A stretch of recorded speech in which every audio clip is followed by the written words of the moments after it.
Cześć, mam na imię Sylwia. Moje życie przed nawróceniem wydawało mi się zupełnie normalne. Pracowałam, prowadziłam firmę. Wydawało mi się, że każdy jest kowalem swojego losu i tylko od nas tak naprawdę zależy, czy przez swoją pracę, starania będziemy mieć dobre, szczęśliwe życie. A Bóg był gdzieś daleko, w niebie. Wydawało mi się, że skoro jestem przyzwoitym człowiekiem, nie robię nikomu krzywdy, czasem komuś pomogę, na pewno będę zbawiona. Przecież Bóg widzi moje starania. Chrystus wielokrotnie pukał do mojego serca, tylko że ono było cały czas zamknięte. Mój znajomy, nawrócony chrześcijanin, obdarzony niewątpliwie nadludzką cierpliwością, przychodził do mnie, opowiadał mi o Bogu. Tyle tylko, że ja go zupełnie nie rozumiałam.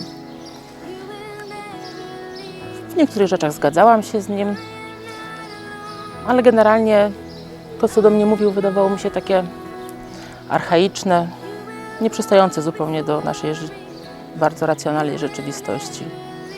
Gdy mówił mi o wolności, że Chrystus daje taką wolność, wtedy to już myślałam, że oszalał. Myślałam sobie, jaką wolność? Przez życie chrześcijanina to niewola. Nie można tego, nie można tamtego. I tak żyłam sobie daleko od Boga. A w moim życiu pojawiały się coraz mniej ciekawe rzeczy.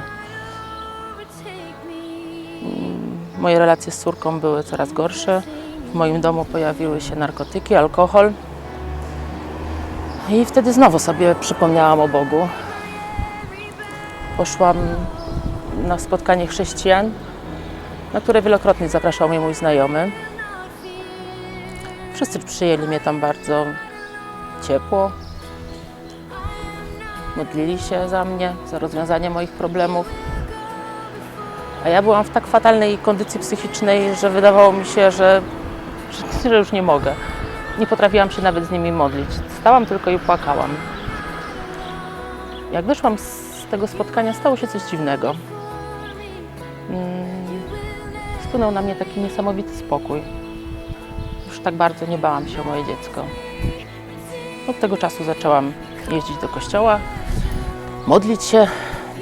Tyle tylko, że moje modlitwy wyglądały mniej więcej tak.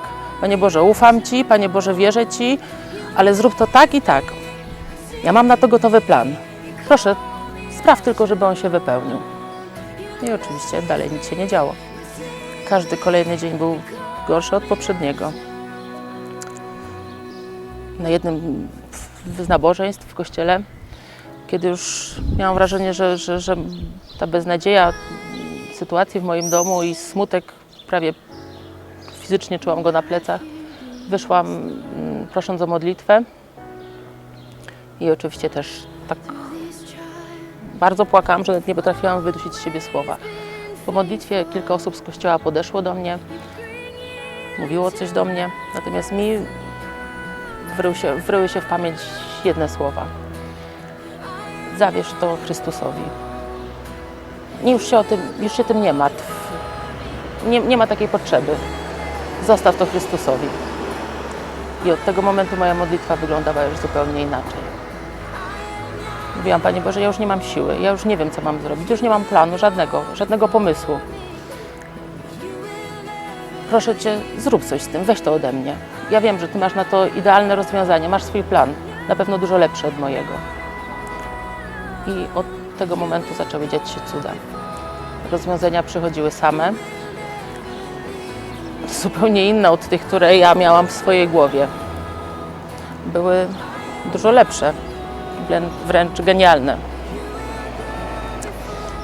A teraz moje życie z Jezusem Chrystusem jest najlepsze. Dawny gniew, smutek, niepewność zastąpiła ogromna radość, miłość i wiara w to, że wiem w końcu, kim jestem. dzieckiem żywego Boga, który kocha każdego z nas. Musimy Mu tylko pozwolić, żeby znalazł się w naszym życiu. Teraz już wiem, że żyjąc w posłuszeństwie Słowu Bożemu, Bóg może mnie używać do swojego planu, który ma się wypełnić tu, na ziemi. I nawet jeśli w naszym życiu nie zawsze będą działy się cuda, to Ty czy ja możemy być tym cudem w życiu kogoś innego.